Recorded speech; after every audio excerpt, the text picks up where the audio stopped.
Doctor, ¿cómo está? En primer lugar, pues felicitar a los estudiantes de la sección 21 de la Cátedra de Derecho Laboral y a la profesora María Carolina Sánchez por esta invitación y este compartir académico en unión con el circuito laboral. A todos los presentes, a los abogados que están aquí, que día a día nos acompañan en el circuito laboral, a los compañeros del Ministerio del Trabajo, al inspector del trabajo y a los profesores que están acá, el doctor Fran, que también ha compartido con nosotros. Es para nosotros un honor compartir con ustedes este día. Hoy conversaremos sobre la jurisdicción contencioso-administrativa laboral, la evolución jurisprudencial en cuanto a esta competencia, los actos recurribles, cuáles actos no son recurribles, los tribunales competentes y tocaremos también un poco el recurso de abstención y carencia, que también lo establece la Ley Orgánica de la Jurisdicción Contencioso-Administrativa. Pásalo. Para adentrarnos en el tema, debemos, o es significativo mencionar que desde la Constitución de 1961 se establece que la jurisdicción contencioso-administrativa le compete al Tribunal Supremo de Justicia y a los tribunales que determine la ley. Y así lo establece el artículo 259 de la Constitución de la República Bolivariana de Venezuela, por lo que son estos los órganos competentes para velar por la protección de los usuarios o de los administrados frente a los abusos o excesos de poder de la administración pública. Esto implica que esta jurisdicción o los tribunales de esta jurisdicción son los que tienen la competencia del control de la legalidad de los actos administrativos que emanan de la jurisdicción contencioso administrativa, a excepción de la jurisdicción especial agraria que está determinado en la Ley de Tierras y la jurisdicción especial laboral que por vía jurisprudencial se le otorgó en el año 2010 a los tribunales laborales. Pasemos. Es así que a pesar que las inspectorías del trabajo son órganos administrativos dependientes de la Administración Pública Nacional, estos tienen la competencia para conocer sobre la nulidad de los actos administrativos que emanen del inspector del trabajo con ocasión de en materia de inamovilidad laboral, le corresponde a los tribunales laborales. Jurisprudencialmente se ha debatido a lo largo de los años a quién le compete esta jurisdicción. Inicialmente o en un tiempo lo ejercían los tribunales contenciosos administrativos. Es así que solamente serían impugnables en la Corte Primera de Contencioso Administrativo. Posteriormente la asumen los tribunales laborales. Ese criterio también es abandonado. En el año 2001 vuelve a conocer la jurisdicción contenciosa administrativa y no es sino hasta el año 2010 que con la entrada en vigencia de la Ley Orgánica de la Jurisdicción Contenciosa Administrativa, que en su artículo 25 en el numeral 3 establece de manera expresa la exclusión del conocimiento a los tribunales o a la jurisdicción contenciosa administrativa del conocimiento de las nulidades, de las providencias administrativas o actos administrativos que dicte el inspector del trabajo con ocasión a la materia de inamovilidad laboral.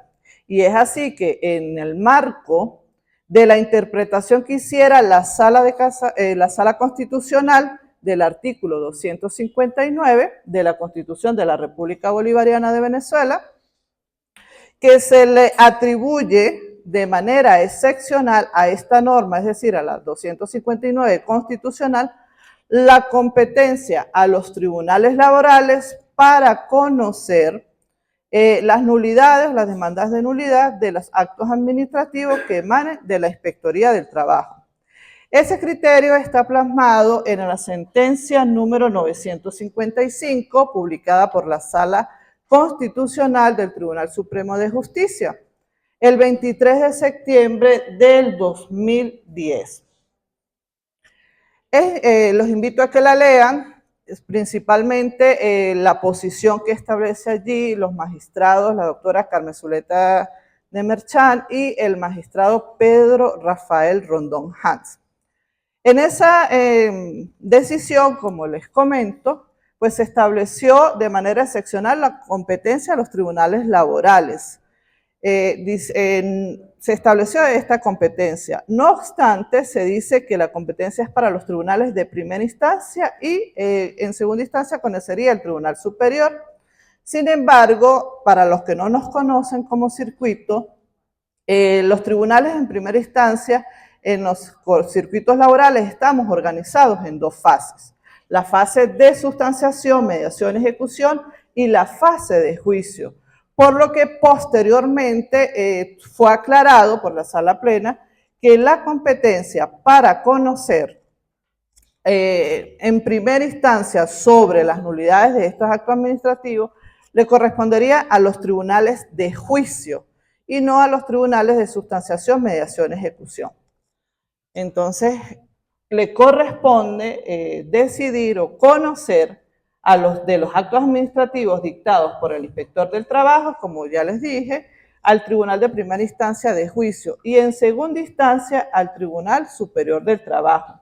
También de los actos dictados por INSACEL, Jerezat, esto es, las certificaciones médicas ocupacionales, las impugnaciones que se hagan ante el tribunal por la disposición séptima de la LOCSIMAT, se estableció la competencia al Tribunal Superior para actuar como primera instancia, hasta que se cree la Jurisdicción Especial en materia de seguridad laboral. Esta jurisdicción pues no se ha creado todavía, la Asamblea Nacional está en mora y por tanto hasta el día de hoy sigue conociendo el Tribunal Superior en primera instancia.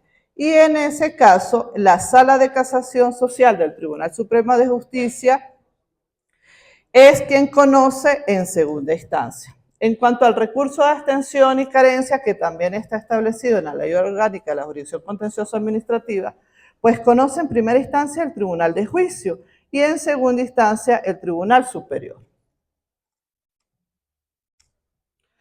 Entonces, debemos conocer qué es un acto administrativo. El acto administrativo, conforme al artículo 7 de la Ley Orgánica de los Procedimientos Administrativos, es toda declaración de carácter general o particular emitida de acuerdo con las formalidades, requisitos establecidos en la ley por los órganos de la administración pública. Estos requisitos están contenidos en el artículo 18 de la misma ley. ¿Y cuáles son?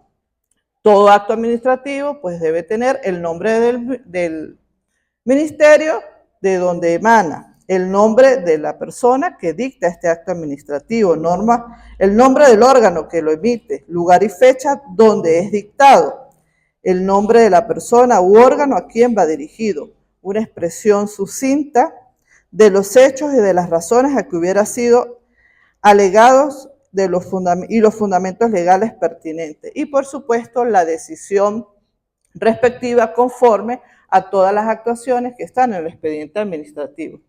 También en el artículo 19 y 20 están las causales de nulidad de los actos administrativos. Estas causales pues son taxativas, están establecidas en la ley y entre estas tenemos que cuando han sido dictados por las autoridades manifiestamente incompetentes o con prescindencia total y absoluta del procedimiento legalmente establecido. Cuando dicho acto sea ilegal y sea inejecutable. Estas son causales absolutas de nulidad de estos actos administrativos. También la Ley Orgánica de la Jurisdicción Contencioso Administrativo, en el artículo 85, nos determina cuáles son los actos recurribles. Se nos dice que serán recurribles ante la Jurisdicción Contencioso Administrativa los actos administrativos de efectos particulares. ¿Cuáles? Que pongan fin a un procedimiento, que imposibilite su continuación, con causa de infracción, lo prejuzguen como definitivo cuando dicho acto lesione sus derechos subjetivos o intereses legítimos, personales y directos. En la sentencia número 1255, proferida por la Sala Político-Administrativo del Tribunal Supremo de Justicia, de fecha 12 de julio del 2007, con la ponencia del magistrado doctor Jadel Mostafa Paulines, también se refuerza el contenido de este artículo. Es así que en cuanto a la Ley Orgánica del Trabajo y los actos que son recurribles, que son emitidos por el inspector del trabajo con ocasión de la materia de inamovilidad, nos encontramos que el artículo 422 en su numeral 5 nos establece ciertamente que la decisión que emane del inspector del trabajo no se oirá apelación. Sin embargo, deja a salvo los derechos de las partes de ejercer el recurso contencioso administrativo laboral ante los tribunales laborales competentes. La norma lo establece.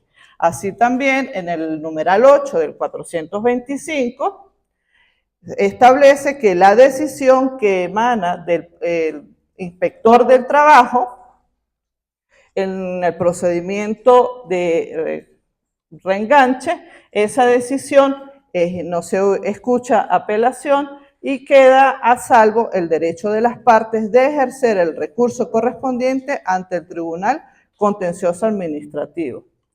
También con la disposición séptima se establece, como ya les dije, que el competente para conocer de las decisiones de la certificación médica ocupacional y los procedimientos de sanción que se tramitan en la INSACEL le corresponde al Tribunal Superior. ¿Cuáles serían los actos que no son recurribles? Serían los actos de mero trámite o actos preparatorios. Tenemos así que el auto o el primer auto que se establece en el artículo 425 del numeral 2, que es el auto de admisibilidad y es la primera orden de reenganche en el procedimiento de reenganche y restitución de situación jurídica infringida, no es recurrible de nulidad. ¿Por qué? Porque este acto es un acto preparatorio donde se está iniciando el procedimiento justamente o la solicitud que hizo el trabajador ante la Inspectoría del Trabajo para la restitución de su derecho, es decir, para ser incorporado a su puesto de trabajo por considerar que fue despedido de manera injustificada. ¿Cuál es el acto recurrible en este caso? La providencia administrativa, donde el inspector del trabajo concluye con lugar o sin lugar, es decir, si es procedente o no es procedente, la solicitud que hiciera el trabajador. También tenemos los autos de los informes de inspección de las entidades de trabajo, los informes de inspección y reinspección de la inspección de accidente o enfermedad ocupacional. Las actas que realiza la doctora Minharbi como supervisora no serían recurribles ante el tribunal de juicio. ¿Por qué? Porque esos son justamente actos preparatorios, actos que no son definitivos en esos procedimientos. Las investigaciones que hace el INSACEL o los informes de investigación que hace la funcionaria encargada o el funcionario encargado de hacer las investigaciones en las entidades de trabajo con ocasión de un accidente o de una enfermedad ocupacional, esas actuaciones tampoco son recurribles. ¿Por qué? Porque el que es recurrible es la certificación médico-ocupacional, que es el acto definitivo que dicta la institución. Pero tenemos, volvamos atrás, pero tenemos el auto de inadmisibilidad de procedimientos administrativos, tanto de la solicitud de reenganche o la solicitud de calificación de falta. ¿Qué sucede si, por ejemplo, doctor, me disculpa, el inspector del trabajo declara que esa solicitud, bien sea efectuada tanto por el trabajador o por el empleador, la declara extemporánea, la declara inadmisible por extemporánea, es decir, que para el inspector ya transcurrió el lapso de 30 días que establece las normas, pero él pudo haber hecho un mal cálculo y pudo haber declarado esa inadmisibilidad de esa solicitud de manera errónea. Entonces ahí es donde nos preguntamos, ¿ese auto pone fin a ese procedimiento? ¿Lesiona los derechos del administrado? ¿Impidió que continuara? Efectivamente, nos encontramos a que sí, porque si un trabajador acude a la Inspectoría del Trabajo a solicitar su reenganche y se lo declaran inadmisible por extemporáneo, porque ha operado la caducidad, pues efectivamente, si no es así, le está vulnerando a ese trabajador el acceso a volver a que sea reintegrado a su puesto de trabajo por un mal cómputo que puede realizarse. Entonces, este auto, si es recurrido, sí puede ser recurrible en la jurisdicción contencioso administrativa laboral. Vamos a hablar un poco sobre el recurso de abstención o carencia. Disculpe. Quería hablar sobre el informe pericial. ¿Qué es el informe pericial? El informe pericial es una actuación que se realiza un cómputo para calcular la indemnización que le corresponde a un trabajador o una trabajadora conforme al artículo 130 de la LOCSIMA, es decir, por la indemnización que le corresponde con ocasión a un accidente o una enfermedad profesional. Ese informe pericial no es recurrible porque eso no es un acto definitivo, es referencial, es estimativo para las partes, para llegar a un acuerdo, para una posible transacción con respecto a esa indemnización que se está reclamando. Sin embargo, en la práctica judicial se ve con recurrencia que se demanda la nulidad de ese informe pericial. ¿Qué sucede? El tribunal lo puede admitir, el Tribunal Superior admite en garantía del principio pro actione y el acceso a la justicia de ese justiciable, de ese que está solicitando que se le escuche, que está demandando. Pero por economía procesal, pues no debería tampoco ser admisible esa demanda, porque sabemos que como no es un acto definitivo, no es susceptible de nulidad. Eso es un acto que solamente es referencial.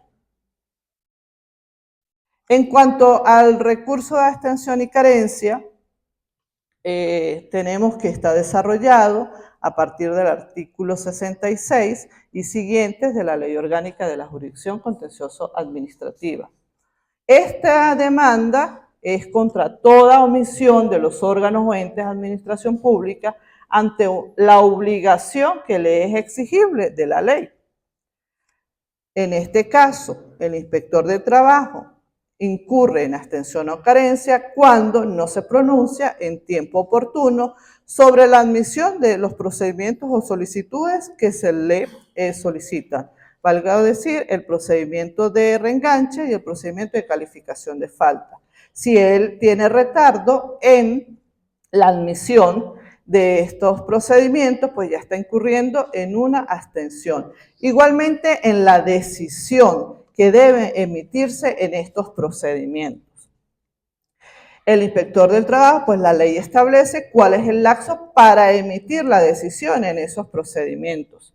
No puede evadirse esta responsabilidad y dejarle al usuario o al administrado en el aire allí.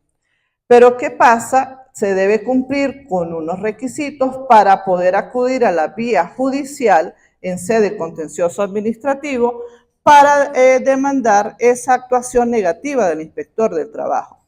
¿Qué debe hacer el solicitante, el demandante? Debe ser proactivo. En la solicitud de la demanda debe acompañar todas las acciones que ha hecho para que el inspector del trabajo decida. Si no presenta eso, la demanda sería declarada inadmisible. Pero ¿qué pasa? No basta con una sola acción. Esa persona debe ser activa, debe estar allí. Voy a decirlo de manera muy coloquial, debe estar encima de ese expediente si hay retraso en esa decisión y por lo menos una vez por la semana debería impulsarlo, debería diligenciarle al inspector que decida, porque existe retraso. Recientemente, en 2023, la Sala Político Administrativo emitió una sentencia con el número 463, en la cual se especifican o se detallan cuáles son los requisitos de admisibilidad para que proceda la demanda de recurso de abstención y carencia. Este tema, pues, era muy sencillo. Doctor, no me mira así. Demasiado.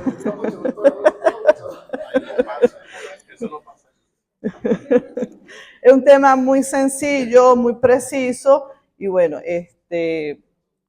con esto pues concluyo. Quería decirles pues que estamos a la orden, sobre todo a los estudiantes que quieran iniciarse en el área laboral, estamos a la orden, pueden asistir a los juicios laborales, son públicos y podemos organizar, doctora, una actividad para que sus alumnos nos acompañen y se vayan familiarizando con las conductas de los abogados. Y del tribunal también, porque aquí pueden haber los futuros jueces, futuros defensores públicos, fiscales.